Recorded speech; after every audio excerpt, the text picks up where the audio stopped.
Hello friends, welcome to my channel Aranya Keerthi. ഇന്ന് എൻ്റെ സിസ്റ്റർ-ഇൻ-ലോയാണ് cook ചെയ്യാനായിട്ട് പോകുന്നത്. ഒരു വെറൈറ്റി ആയിട്ടുള്ള ഒരു ഓംലെറ്റാണ് ഇവിടെ തയ്യാറാക്കാനായിട്ട് പോകുന്നത്. ഓംലെറ്റ് തയ്യാറാക്കുന്നതിന് വേണ്ടിയിട്ട് മെയിനായിട്ട് എടുത്തേക്കുന്നത് മൈക്രോഗ്രീനാണ്. പ്രത്യേകിച്ച് പാലക്കിൻ്റെ മൈക്രോഗ്രീനാണ് എടുത്തേക്കുന്നത്. അപ്പോൾ ഇതിന് വേണ്ടിയിട്ട് 2 മുട്ട നമ്മൾ എടുക്കുന്നുണ്ട്. എന്നിട്ട് അതിലേക്ക് ഈ പാലക്കിൻ്റെ മൈക്രോഗ്രീൻ ചെറുതായ പീസസ് ആയിട്ട് കട്ട് ചെയ്തിട്ട് നമുക്ക് ചോപ്പ് ചെയ്തിട്ടിട്ടാലും മതി. എങ്ങനെയാണ് നമ്മുടെ സൗകര്യം എന്ന് പറഞ്ഞാൽ ആ രീതിക്ക് നമുക്ക് ഈ മൈക്രോഗ്രീൻ യൂസ് ചെയ്യാവുന്നതാണ്. സാധാരണ രീതിയിൽ നമ്മൾ ഓംലെറ്റ് ഉണ്ടാക്കുന്നത് പോലെ തന്നെയാണ്. അതിൽ ഈ മൈക്രോഗ്രീൻ കൂടെ നമ്മൾ ആഡ് ചെയ്യുന്നു എന്നുള്ളതേ ഉള്ളൂ. മൈക്രോഗ്രീൻ എന്ന് പറഞ്ഞു കഴിഞ്ഞാൽ എല്ലാവർക്കും അറിയാം. ഇപ്പോൾ സാധാരണ എല്ലാ വീടുകളിലും തന്നെ എല്ലാവരും മൈക്രോഗ്രീനൊക്കെ ചെയ്യുന്നുണ്ട്. അപ്പോൾ അത് ഇതിപ്പം പാലക്കിൻ്റെ മൈക്രോഗ്രീനാണ് നമ്മൾ ഉപയോഗിച്ചിരിക്കുന്നത്. അതുപോലെ തന്നെ നമുക്ക് മൈക്രോഗ്രീൻ എന്ന് പറയുന്നത് കടുകിൻ്റെ മൈക്രോഗ്രീൻ നമുക്ക് ചെയ്തെടുക്കാം, ഉലുവയുടെ മൈക്രോഗ്രീൻ നമുക്ക് ചെയ്തെടുക്കാം. അതുപോലെ നമുക്ക് അവൈലബിൾ ആയിട്ടുള്ള എല്ലാ സീഡ് ഉപയോഗിച്ചിട്ട് നമുക്ക് മൈക്രോഗ്രീൻ ചെയ്തെടുക്കാവുന്നതാണ്. നമ്മുടെ ചെറുപയറായാലും ശരി, വൻപയറായാലും ശരി, ഏതിൻ്റെ ആയാലും മൈക്രോഗ്രീൻ എന്ന് പറയുന്നത് വളരെ ന്യൂട്രീഷ്യസ് ആയിട്ടുള്ള ഒരു ഐറ്റമാണ്.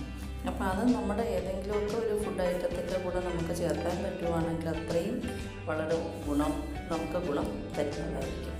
അപ്പോൾ ഇവിടെ ഞങ്ങൾ ഓംലെറ്റിൽ ചെയ്യുന്നുണ്ട്. അതുപോലെ ഈ മൈക്രോഗ്രീനിൻ്റെ പ്രത്യേകത എന്ന് പറയുന്നത് ഇത് ഓവറായിട്ട് നമ്മൾ കുക്ക് ചെയ്യാൻ പാടില്ല.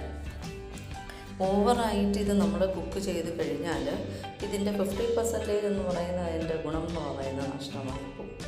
അപ്പോൾ നമ്മൾ ചെയ്യാനുള്ളത് ജസ്റ്റ് നമ്മൾ സാലഡിൻ്റെ കൂടെ മിക്സ് ചെയ്തെടുക്കുകയോ അല്ലെങ്കിൽ ഇതുപോലെ ഓംലെറ്റിൻ്റെ കൂടെയോ അല്ലെങ്കിൽ നമ്മുടെ ദോശ അങ്ങനെയുള്ള ഐറ്റത്തിൻ്റെ കൂടെയോ ഫില്ലിങ്സ് ആയിട്ട് നമുക്ക് ഉപയോഗിക്കാം. ഇപ്പോൾ ചപ്പാത്തിക്ക് നമ്മൾ ഫില്ലിംഗ് ആയിട്ട് ചെയ്യുന്നുണ്ടെങ്കിൽ അങ്ങനെ, അല്ല സമോസ അങ്ങനെയുള്ള നമ്മുടെ സ്നാക്സ് ഐറ്റം അങ്ങനെയൊക്കെ നമ്മൾ ഫില്ലിങ്സ് ആയിട്ട് ഉപയോഗിക്കുന്നിടത്ത് നമുക്ക് ഈ മൈക്രോഗ്രീൻ ഉപയോഗിക്കാവുന്നതാണ്.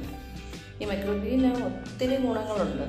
നമുക്ക് ഇതിൽ നിന്നും കിട്ടുന്നതെന്ന് പറയുന്നത് അയൺ കണ്ടൻസ് നമുക്ക് കിട്ടും. അയൺ കിട്ടും, സിങ്ക്, മഗ്നീഷ്യം, പൊട്ടാസ്യം, അതുപോലെ തന്നെ വിറ്റാമിൻസായ ഇ ഉണ്ട്, സി ഉണ്ട്, ആൻറ്റി ഓക്സിഡൻസ് ഉണ്ട്. ഇതെല്ലാം തന്നെ നമുക്ക് നമ്മുടെ ഹെൽത്തിന് വളരെ ആവശ്യമായിട്ടുള്ള ഘടകമാണ്. അത് വളരെ ഈസി ആയിട്ട് നമുക്ക് വീട്ടിൽ ചെയ്തെടുക്കാൻ പറ്റും എന്നുള്ളതാണ്.